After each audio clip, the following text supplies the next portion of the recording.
Bueno, agora temos un vídeo que nos enviou a seguinte charla, que é de Ramiro Martín de Basa, que pertence á Universidade de Helsinki. Imos a reproducir agora o vídeo, que ten como título a súa charla R, que é unha herramienta para o estudio de patrones biogeográficos. Entendemos que ao final estará Ramiro en directo para resolver algunha cuestión. Entonces, bueno, pasamos co vídeo da súa presentación. Buenas tardes. Bueno, lo primero de todo, muchas gracias por dejarme participar en esas jornadas. Como supongo que ya habrán introducido, yo voy a hablar un poco de los usos que tiene R para el ajuste y estudio de patrones biogeográficos.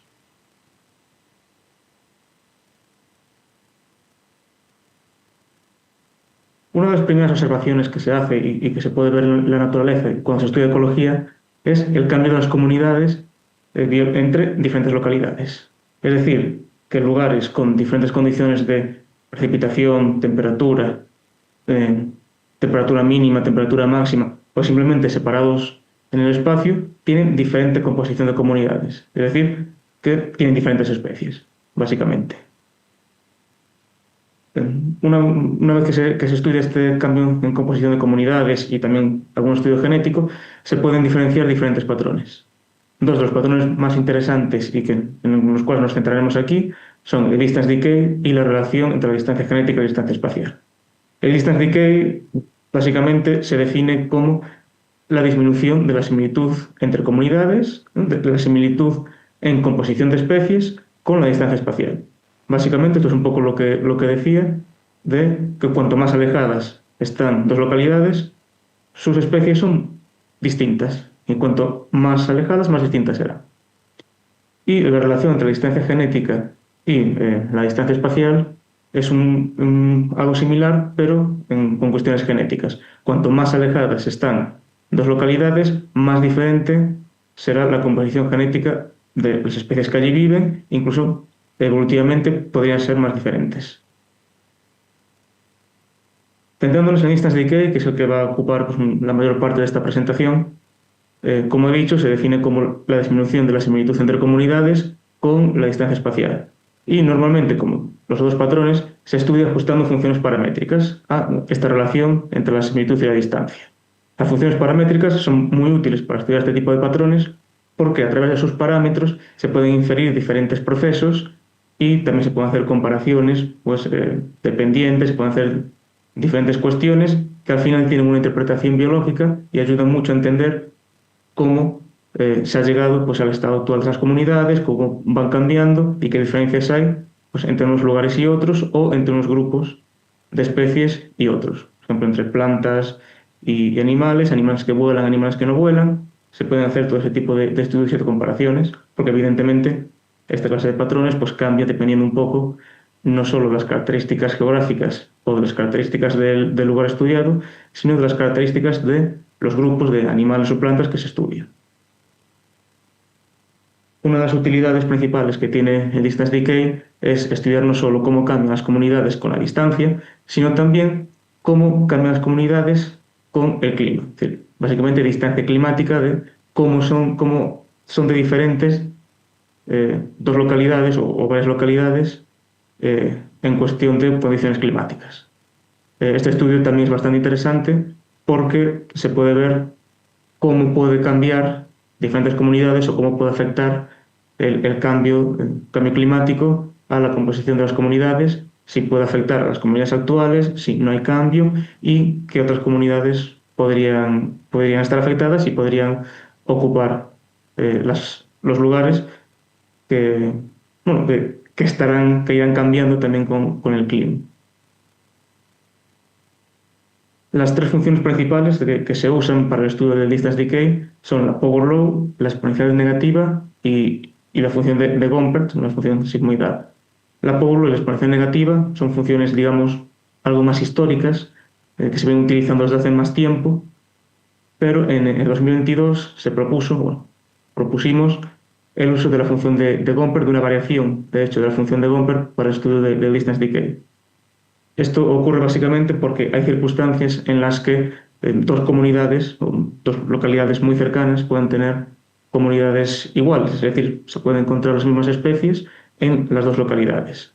entonces la similitud sería 1, es decir, no habría diferencias entre las comunidades y entonces la similitud tampoco decaería con la distancia hasta distancias medias o distancias largas, precisamente por eso, porque distancias cortas la comunidad serían exactamente iguales. Esta meseta inicial, esta similitud constante a distancias cortas, no estaría recogido ni por la Power Law ni por la exponencial negativa que obligarían al patrón a decaer desde distancias cortas. Por eso quisimos introducir una función sigmoidal, como es la función de Gomper, que pudiera recoger estas situaciones en las que el patrón de distance decay tiene una forma más sigmoidal o por lo menos no tiene un decaimiento desde un principio. Esto un poco cómo se puede llevar a R o cómo se ha implementado en R. Bueno, pues las medidas de disimilitud entre comunidades, es decir, de distancia en composición de especies entre diferentes comunidades, se pueden calcular con diferentes paquetes, el paquete Betapart, el paquete Big, el paquete BAT. Cada uno tiene diferentes índices o sobre todo que le dan más importancia a unos índices que a otros, dependiendo un poco de los autores. Pero bueno, todos son al final muy útiles, las métricas son parecidas, pero aquí me voy a centrar sobre todo en el paquete Betapart, porque bueno, más de que somos coautores, este paquete se desarrolló principalmente ahí en la Universidad de Santiago, al lado en la Facultad de Biología, en el Departamento de Zoología. Y además de eso, no solo por hacer publicidad, sino que tiene una función muy interesante, sobre todo para el distance decay, que es el decay model. Esta función es en donde se implementan las tres funciones principales para el estudio de distance decay, que esta es la Power Law, exponencial negativa y Gomper, simplemente poniendo una matriz de distancia espacial, una matriz de disimilitud, de distancias, bueno, en este caso de similitud biológica entre comunidades, y el modelo que quiere, pues hace todos los ajustes, los parámetros y bueno, otras funciones que también veremos ahora. Porque una de las preguntas que queda, muy bien, pues sabemos más o menos qué forma puede tener el distance decay, pero lo que falta por saber es si esta relación es significativa o no. Es un tema tan importante. Para hacerlo, algo que se puede utilizar y que de hecho se ha utilizado bastante es el test de Mantel, que está muy bien, funciona un test de permutaciones, pero está sobre todo diseñado para modelos lineales y puede que no sea tan efectivo para modelos no lineales como hemos visto aquí que se utilizan para el distance decay. Una cuestión muy importante a tener en cuenta es que cuando se estudian comparaciones entre dos puntos, como son distancias, que al final se estudian entre dos puntos, o como son las disimilitudes, que es lo mismo, al final son comparaciones entre dos puntos, se produce este problema de infracción de los grados de libertad o sobre replicación de los grados de libertad, que es básicamente si tienes 4 localidades o más, tienes mayor número de similitudes, es decir, de comparaciones entre localidades que número de localidades. Por ejemplo, con 4 localidades, pues tendrías 6 valores de disimilitud, produciéndose una infracción de los grados de libertad. Esto con el test de Mantel es un test de permutaciones, sí que lo tiene en cuenta, pero claro, para modelos no lineales hay que desarrollar, o había que desarrollar algo, y lo que se hizo en su momento fue utilizar bloques. ¿Qué es un bloque? Pues un bloque sería básicamente el conjunto de valores que se obtienen de la comparación de una única observación con el resto. Por ejemplo, en este caso, pues con 4 localidades habría 4 bloques, sería pues todos los valores derivados de la comparación de la localidad A con el resto de localidades, la localidad B con el resto de localidades, la localidad C con el resto de localidades y así sucesivamente. Como ya he dicho, la ventaja que tiene esto es que hay el mismo número de localidades que de bloques, o de bloques que de localidades. Y entonces no se haría una fracción de los grados de libertad, tenemos el mismo número. Entonces, con esta idea se desarrolló un test también en el 2022, desarrollamos un test para ver un poco la significación de los modelos de distance decay entre otros. Es básicamente un test que utiliza la DEMIAS, ¿no? La DEMIAS de la relación que queremos estudiar, la DEMIAS de un modelo nulo, y la distribución de este estadístico se calcula por bootstrap por bloques o remuestreo por bloques, precisamente un poco, no solo para ver el nivel de significación, sino para deshacerse de ese problema de la inflación de los datos de libertad, ¿no? Entonces, se remuestrean bloques, básicamente se definen los bloques, y lo que se remuestrea, la unidad de remuestreo para calcular la distribución del estadístico, serían los bloques y no los valores individuales de disimilitud y de distancia. Y esta es la otra característica, o la otra fórmula que calcula el decay model. Entonces, con esta función, básicamente, implementada en el paquete Betapart, no solo ajusta las diferentes funciones del distance decay, las más utilizadas, también puede ser lineal, entonces pues, se podría aplicar un test de Mante, por ejemplo, pero bueno, estas funciones no lineales, y también se incorpora y se implementa este test de la Deviance para también testar si la relación de distance decay es significativa o no. Entonces, en una sola función es algo que hasta donde yo sé no está, pues hace poco no estaba en otros paquetes, yo creo que sigue sin estar, y es muy útil porque básicamente te hace todo el cálculo de estos modelos y la relación de distance decay.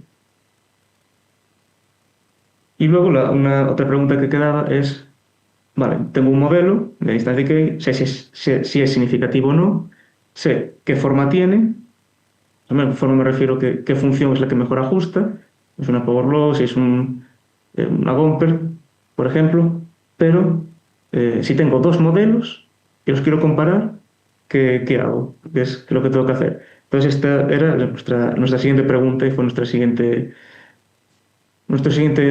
desarrollo que desarrollamos. El problema que había es el mismo, es la inflación de los grados de libertad. Entonces, en este caso, desarrollamos un test que se llamó ZDEP, por dependencia, para testar los parámetros de dos modelos de distance decay. El test tiene una estructura muy parecida, de hecho es la misma estructura que un test T. La diferencia es que aquí la varianza en la estimación de los parámetros se estima también con un bootstrap por bloques. Precisamente por lo mismo caso que en el test anterior, que es para evitar esa inflación de los datos de libertad y que la unidad de muestreo, que es el bloque, sea igual o tenga la misma cantidad o la misma cantidad de estas unidades de muestreo que de localidades. Evidentemente, cada una de estos bloques está asociado a una localidad. Este test es una distribución normal, también porque es un test, de hecho lo comprobamos que es una distribución normal, entonces se busca por bloques, en este caso no sería para la distribución, que es una distribución conocida, sino que sería, como ya he dicho, para la estimación de la varianza de las estimaciones de los parámetros. También hay una función en el paquete Betapart que implementa el ZDEP, este test. La función simplemente, pues, introduciéndole dos decay model, es decir, con las diferentes localidades, nuestras diferentes curvas que salen a la salida del decay model, lo que se introduciría en la función ZDEP, y pues simplemente te daría también las estimaciones de los parámetros y el resultado de ZDEP, el valor de estadístico, más el p-valor. Bueno, como se puede ver y como ya he dicho, es un estadístico, la verdad, que relativamente sencillo, pero muy efectivo para el cálculo de estas diferencias, si son significativas o no. Y da un poco para terminar, no era mucho más de esto, las utilidades que tiene esta metodología. Hasta ahora yo he estado hablando un poco de diferencias en composición de especies, pero esto también se puede hacer, mismo distance decay puede ser en diferencias funcionales. Es decir, a lo mejor una localidad tiene, pongamos de ejemplo, pues muchos animales herbívoros, muchos animales detritívoros y plantas con semillas. A lo mejor otra localidad pues tiene muchos más animales carnívoros, dejemos la biología un poco aparte, porque esto no es de todo así, pero bueno, animales más carnívoros, plantas que tienen menos semillas, o semillas más grandes, semillas más pequeñas, hojas más grandes, hojas más pequeñas, animales de diferente color, diferente tamaño, toda esta clase de características que también pueden cambiar con la distancia espacial y, por supuesto, pues con el ambiente. Se pueden definir también pues, unas cosas muy parecidas. En este caso sería el distance decay descenso de la similitud funcional entre localidades con la distancia, y se puede ajustar también utilizando los mismos modelos que explicado anteriormente. La única diferencia es que la métrica que habría que calcular no sería de similitudes en composición de especies, sino serían similitudes en funcionalidad o las características funcionales de cada una de estas especies. Y como he mencionado al principio, no solo está el distance decay, sino una relación parecida es esta relación entre la distancia genética y la distancia espacial, que también se podría ajustar con el mismo modelo, y la función decay model incorpora también alguna funcionalidad para ajustar esta clase de patrones de aumento de la disimilitud con la distancia. También se podría hacer con la misma función de una forma muy similar o prácticamente igual a la que se haría pues, con distance decay. De ahí que más o menos mereciera la pena mencionar también esta relación. Entonces, decay model no solo distance decay, sino también relaciones de aumento de la disimilitud con la distancia, también con las mismas funciones. Gomper, power law y exponencial, en este caso. Bueno, pues esto sería todo. Espero que os haya parecido interesante y quedo a disposición para cualquier duda o pregunta que pueda surgir. Así que nada, solamente gracias y espero que haya sido interesante.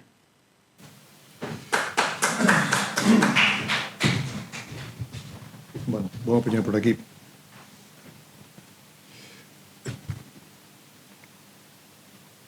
No sé si está por ahí Ramiro. ¿Sí? Hola, Ramiro. Hola. Boa tarde. Bueno, miro para ali porque teño a pantalla, pero a cámara ali. Entón, falo ali carallo. Bueno, grazas pola tua participación, polo teu vídeo. Non sei se alguén dos que estamos se quere facer algunha cuestión, algunha pregunta. Hai aquí unha. Hola, Ramiro, grazas pola tua presentación. Son María José Ginzo, vale? Gustoume moito o teu traballo, e aparte porque está moi relacionado co meu traballo, aínda que as miñas especies non son bichos como os teus, sino que as miñas especies son os apelidos das persoas, non? Entón, eu tamén, no meu traballo, tamén falo de distancias, no meu caso son distancias onomásticas, é dicir, as distancias entre os apelidos, e tamén o quero comparar con outras distancias. Tamén utilizo o das distancias xeográficas, pero tamén teño outro conxunto de datos que son as distancias lingüísticas. Quero ver a relación que hai entre o galego e como se distribuyen os apelidos, que engancha xusto coa última parte da túa charla, non? Entonces, bueno, decirche que sí que conocía algo do traballo de Sara, e que eu na miña tese tamén implementei un paquete en R que se chama Onomastic Diversity, que recolle algunhas das medidas que ti tes aí implementadas, vale? Tamén utilicei o método de buscar por bloques e, bueno, fixen bastantes cousas parecidas ás que fixeches ti cos meus datos. Entonces, non teño como tal unha pregunta concreta, pero sí decirche que a partir de hoxe non, pero de mañá ou da semana que ven vou a utilizar o teu paquete, vale, para comprobar tamén cousas relacionadas coas miñas distancias, porque hai moitas cousas implementadas no meu, pero creo que no voso hai outros aspectos biolóxicos que ao mellor eu non tiven en conta. Entonces, pois, gracias polo traballo feito e gracias pola presentación. Nada, gracias a ti. La verdad, sí, el trabajo suena interesante, y sobre todo que nosotros tenemos esa aplicación a lo que nos dedicamos, ¿no? Que es la biología de diferentes especies, pero sí es realmente como, bueno, puramente estadística, entonces se puede aplicar pues, a muchísimos campos, como los apellidos, también las lenguas, pues, diferencias lingüísticas con la distancia, que también se comportan de cierta forma como los apellidos. Así que nada, pues bueno saber que nuestro trabajo es bastante útil y que se sigue utilizando. Sí, o sea, estaremos en contacto, vale? Porque eu creo que al menos ti máis eu temos algún tipo de vía de colaboración no futuro. De feito, os primeiros traballos que hai no campo da onomástica son precisamente en campos da xenética, vale? Ainda que agora se utilice outro tipo de metodoloxía, inicialmente era eso, coa xenética, non? Bueno, pues nada, perfecto, aquí cuando queráis. Vale, pues gracias. Pues muchas gracias, Ramiro. No sé si estaba por ahí, pero... Sí, sigo. Vale, pues... Gracias a vosotros. Gracias, Ramiro. Adeu.